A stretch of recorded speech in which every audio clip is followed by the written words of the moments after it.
呀哈，俺们先来认识一下，等一下上课会用到的词汇，大家记得要听能念哦。记性，记性呢，记性呢。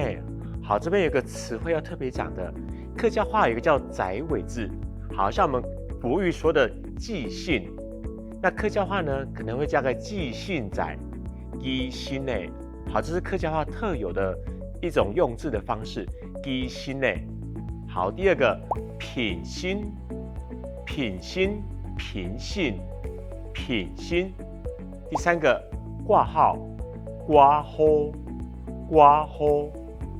第四个邮递区号，邮递区号，邮递区号。第五个住址，出址，出址。好，请问有乜嘅做得同聽數嘅？我想愛記性呢，請問愛記品性也係掛號？我想愛記掛號。郵遞區號同住址記得要寫清楚哦。好，我都寫好誒。愛同數28個人。好，請問愛19能會幾多？對方大約1-2日就會收到。多謝。看係頭度嘅樣片，我哋來學習一下幾句常用嘅對話。首先，請問要記品性也係掛號？請問要記品性還是掛號？請問要請問愛？好，有時候客家話會問哦，請問你要什麼的？佢就會問請問愛。好，接下來。記品性，記品性，記品性。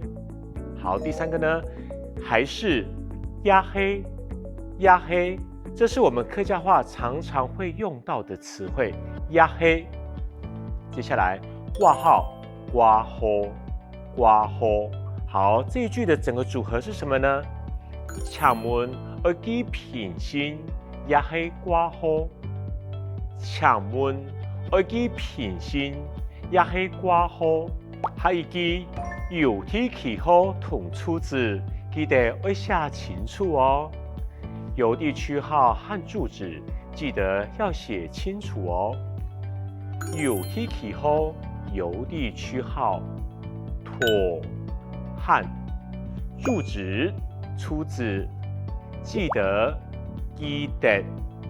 要寫清楚哦。要寫清楚哦。好，句子很長哦，我們先來一次慢的。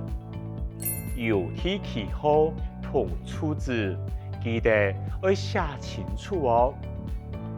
郵遞區號同出址，記得要寫清楚哦。下一句，要同數28個元，要向您收取28塊錢。要就是要向您收取呢，同數28塊28個元28個元。好，整句咯，要同數28個元。再一次哦，要同數28個元。